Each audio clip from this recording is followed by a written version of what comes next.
The major achievements of the economic policy of 1991 are as follows. Revolution in IT sector. Globalization has created a revolution in the IT sector. It has its increased share in India's gross domestic product. Indian software engineers are in a high demand in developed countries like USA, UK, France, etc. Second, improvement in financial facilities. Due to entry of private and foreign banks, financial sector has become highly professional and competitive. Nowadays, domestic banks are providing quick services through credit cards, e-banking, etc. to their customers. Diversification of cropping pattern. Earlier, Indian farmers were growing only staple food and cash crops.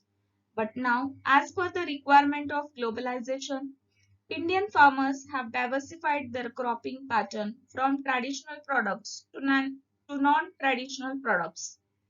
Indian farmers are developing horticulture, floriculture, medicinal plants, etc. Solves the problem of scarcity. Due to liberal imports, country has overcome scarcity of goods and raw materials. This has helped in solving the problem of inflation. And now, in this slide, we are going to discuss the major failures of new economic policy 1991. First is lack of self-sufficiency. A country under globalization cannot achieve self-sufficiency in food production. It is forced to produce only those goods which are demanded at global level in world market and which are profitable. Second is adverse effect on domestic market. Due to globalization and liberalization, domestic markets are adversely affected. They are flooded with imported goods. Due to liberal import policy, imported goods are available at cheaper rate compared to domestic products. Therefore, imported goods are highly demanded. Affects poor farmers. The benefits of globalization are being enjoyed by the rich farmers only. Rich farmers are growing exportable crops, but poor farmers are left unnoticed. Poor farmers cannot face the competition. As its effect, they are forced to sell their land. They are also facing the problem of indebtedness and poverty. Next is unhealthy competition. The Indian entrepreneurs cannot face competition with big multinational companies. As a result, they are forced to declare their units as a sick unit or close it down or to sell it out. Neglects welfare aspect.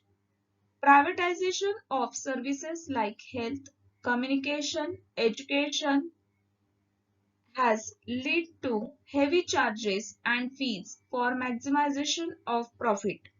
Hence, in the era of globalization, welfare aspect has taken a backseat.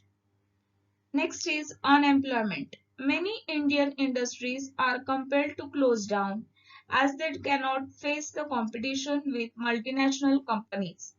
Hence, large number of workers working in these domestic companies became unemployed. This leads to economic problems like unemployment, poverty, and social economic problems like inequality and discrimination. So these are the failures of new economic policy 1991, and I declare that your ninth chapter is finished over here.